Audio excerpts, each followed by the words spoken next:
안녕하세요. 원핑리포트 부티폴 구독자 여러분, 김지환입니다. 한국 부모들이 자녀 한 명에게 쓰는 사교육비 얼마인지 아시나요? 통계청 자료에 따르면 2025년 기준 초, 중고 학생 한 명당 월 평균 사교육비가 50만원을 넘었고, 서울 기준으로는 월 70만원에서 100만원 이상 쓰는 가정도 흔합니다. 초등학교부터 고등학교 졸업까지 12년간 매달 100만원을 사교육에 투자하면 총 지출액은 1억 4,400만원이에요. 그런데 이 돈을 ETF에 넣었다면 어떻게 됐을까요? 같은 100만원을 12년간 S&P 500 ETF에 적립하면서 연 10%로 복리 운용했다면 12년 뒤 자산은 2억 7천만원이 됩니다. 원금 1억 4,400만원이 복리의 힘으로 거의 2배 가까이 불어나는 거예요.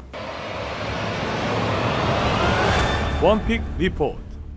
오해하지 마세요. 교육의 가치를 부정하는 게 아닙니다. 문제는 사교육비의 효율이에요. 한국교육개발원의 연구에 따르면 사교육비 지출과 학업 성취도의 상관관계는 일정 수준을 넘어서면 급격히 약해집니다. 월 30만원에서 50만원까지는 성적 향상 효과가 뚜렷하지만 100만원을 넘어가면 추가 지출 대비 성적 향상폭이 거의 미미해지는 거죠. 경제학에서 말하는 한계 효용 체감의 법칙이 사교육에도 그대로 적용되는 겁니다. 월 100만원 중 50만원은 효과가 있지만 나머지 50만원은 사실상 부모의 불안감을 달래기 위한 심리적 비용에 가까워요. 이 불안감 비용 50만원을 자녀 명의의 ETF 계좌에 넣어주는 게 20년 뒤 자녀의 인생에 훨씬 큰 영향을 미칠 수 있습니다. 구체적인 시뮬레이션을 해볼게요. 자녀가 초등학교에 입학하는 만 6살부터 매달 50만원씩 타이거 미국 S&P 500이나 코덱스 미국 나스닥 100에 적립한다고 가정합니다. 연 10%로 복리 운용하면 자녀가 26살이 되는 20년 뒤에는 3억 8천만원의 자산이 만들어져요. 원금은 1억 2천만원이고 복리가 만들어낸 수익이 2억 6천만원에 달하는 거죠. 26살에 3억 8천만원이라는 자산을 가진 청년이 사회에 나간다고 상상해보세요. 전세자금을 걱정할 필요가 없고 창업자금으로 활용할 수도 있으며, 이 자산을 그대로 유지하면서 연 4%씩 인출해도 월 127만원의 현금 흐름이 평생 나오는 구조입니다. 이게 부모가 자녀에게 줄 수 있는 가장 강력한 출발선이에요. 사교육으로 스카이 대학에 보내는 것과 3억 8천만원의 자산을 물려주는 것 중에 어느 쪽이 자녀의 인생에 더 큰 영향을 미칠지 생각해 봐야 합니다. 대학 간판의 프리미엄은 해가 갈수록 줄어들고 있어요. AI가 대체할 수 있는 직업이 늘어나면서 명문대를 나와도 고소득 일자리를 보장받기 어려운 시대가 됐죠. 반면 자산은 시간이 지날수록 복리로 불어나면서 선택의 자유를 줍니다. 일각에서는 좋은 대학 나오면 연봉이 높으니까 사교육이 결국 투자 아니냐고 반문할 수 있어요. 맞는 말이지만 숫자로 따져보면 결론이 달라집니다. 스카이 대학 졸업자의 평균 초봉이 비스카이 대비 500만원에서 700만원 높다고 가정하면 이 연봉 프리미엄이 12년간 사교육에 쓴 1억 4,400만원을 회수하려면 20년에서 30년이 걸려요. 그런데 같은 돈을 ETF에 넣었다면 12년 뒤 이미 2억 7천만원이 되어 있고 이 자산이 계속 복리로 불어나죠. 연봉 프리미엄은 은퇴하면 끝나지만 자산은 은퇴 후에도 현금 흐름을 만들어냅니다. AI 시대에 접어들면서 이 격차는 더 벌어지고 있어요. 챗 GPT와 크로드 같은 AI가 변호사, 회계사, 의사의 업무까지 보조하기 시작하면서 전문직의 연봉 프리미엄도 과거와 같지 않습니다. 반면 자본소득, 그러니까 투자 수익은 AI가 대체할 수 없는 영역이에요. 자녀에게 좋은 직장을 물려줄 수는 없지만 돈이 일하는 시스템은 물려줄 수 있죠. 자녀 명의 계좌로 ETF를 사주는 방법도 이미 잘 정비되어 있어요. 미성년자도 증권 계좌를 개설할 수 있고 부모가 대리로 주문을 넣을 수 있습니다. 증여세 측면에서는 미성년 자녀에게 2천만원까지 비과세로 증여할 수 있어요. 10년 단위로 갱신되기 때문에 0세에서 9세 사이에 2천만원, 10세에서 19세 사이에 다시 2천만원, 합산 4천만원을 비과세로 넘겨줄 수 있는 구조이죠. 이 4천만원을 초기에 일시 투자하고 이후 매달 30만원씩 추가 적립하면서 연 10%로 20년간 복리 운용하면 자녀가 성인이 될 때 5억 원에 가까운 자산이 만들어집니다. ISA 계좌는 만 19세 이상부터 개설할 수 있기 때문에 미성년 기간에는 일반 계좌에서 국내 주식형 ETF를 매수하면 매매 차익이 비과세예요. 자녀가 성인이 되면 ISA와 연금저축으로 이전해서 추가 절세 혜택을 받을 수 있죠. 여기서 한 가지 더 중요한 포인트가 있어요. 자녀 ETF 투자를 하면서 통해서 동시에 자녀에게 금융 문해력을 가르쳐 줄 수 있다는 겁니다. 어릴 때부터 네 계좌에 있는 S&P 500 ETF는 미국의 가장 잘 나가는 기업 500개를 한꺼번에 소유하는 것이라고 설명해주면 자녀는 복리, 인플레이션, 환율, 기업 분석이라는 개념을 자연스럽게 체득하게 되죠. 한국의 학교 교육에서 금융 교육이 거의 전무한 현실을 감안하면 이 경험 자체가 어떤 사교육보다 값진 교육이 될 수 있습니다. 부모의 노후도 함께 생각해야 해요. 사교육에 월 100만 원을 쏟아붓느라 부모 자신의 노후 준비를 못하면 결국 자녀가 부모를 부양해야 하는 상황이 옵니다. 자녀에게 가장 큰 짐이 되는 건 낮은 학벌이 아니라 경제적으로 자립하지 못한 부모잖아요. 사교육비를 줄여서 자녀 ETF와 부모 연금저축에 함께 넣으면 자녀도 자산을 갖고 부모도 노후를 지키는 가장 효율적인 가족 재무 전략이 됩니다. 사교육을 완전히 끊으라는 게 아닙니다. 핵심은 효율이에요. 사교육비 중 실질적으로 효과가 있는 부분은 유지하되 한계 효용이 떨어지는 초과 지출분을 자녀의 미래 자산으로 전환하는 전략이 필요하죠. 예를 들어 월 100만원의 사교육비를 60만원으로 줄이고 나머지 40만원을 ETF에 넣으면 20년 뒤 3억 원 이상의 자산이 만들어집니다. 사교육의 효과는 줄이지 않으면서 자녀의 경제적 출발선을 완전히 바꿀 수 있는 거예요. 구체적인 포트폴리오를 제안드리면 자녀 계좌에서는 타이거 미국 S&P 500 50%와 코덱스 미국 나스닥 130%를 코어로 가져가고 코덱스 골드 선물 10%로 위기 방어력을, 현금 10%로 하락 시 추가 매수 여력을 확보하는 구조가 적합해요. 자녀의 투자 기간이 20년 이상으로 매우 길기 때문에 성장 ETF 비중을 80%까지 공격적으로 가져갈 수 있죠. 40만원씩 20년간 적립하면서 연 10%로 복리 운용하면 원금 9,600만원이 3억 원 수준으로 불어납니다. 여기에 미성년 증여 비과세 한도를 활용해서 초기에 2천만원을 일시 투자하면 20년 뒤 4억 8천만원까지 올라갈 수 있어요. 자녀가 26살에 5억 원에 가까운 자산을 갖고 사회에 나가는 것과 명문대 졸업장 하나 들고 사회에 나가는 것 중 어느 쪽이 더 강력한 출발선인지는 명확하죠. 물론 둘 다 가져갈 수 있으면 가장 좋지만 예산이 한정된 현실에서는 한계 효용이 떨어지는 사교육비를 자산으로 전환하는 쪽이 수학적으로 압도적입니다. 부모 세대가 겪은 문제를 자녀 세대에게 물려주지 않으려면 교육만이 아니라 자산의 힘도 함께 물려줘야 합니다. 한국의 가계 자산 중 부동산 비중이 70%에 달하는 반면 금융 자산 비중은 30%에 불과해요. 미국은 금융 자산이 70%죠. 이 차이가 세대 간 부의 이전 방식을 결정합니다. 미국에서는 부모가 자녀에게 주식 계좌를 열어주고 생일과 크리스마스 선물로 ETF를 사주는 문화가 일반적이에요. 워런 버핏이 11살에 첫 주식을 산 것처럼 어릴 때부터 투자를 경험한 세대와 그렇지 않은 세대의 40대 이후 자산 격차는 몇 배에 달하죠. 한국의 사교육비 지출은 OECD 국가 중 압도적 1위이지만 가계 금융 자산 비중은 최하위권입니다. 이 불균형을 바로잡는 첫걸음이 바로 사교육비의 일부를 자녀 ETF로 전환하는 것이에요. 부동산 한 채를 물려주는 것보다 어릴 때부터 ETF를 사모아서 복리의 힘을 경험하게 해주는 것이 자녀에게 돈이 일하게 만드는 법을 가르쳐주는 가장 강력한 금융 교육이에요. 다만 리스크도 짚어야 합니다. S&P 500은 2022년에 25% 하락한 적이 있고 나스닥은 2000년 78% 폭락한 전례가 있어요. 20년간 적립하는 과정에서 이런 하락장을 여러 번 견뎌야 하죠. 환율이 장기적으로 유리하게 작용할 거라는 보장도 없고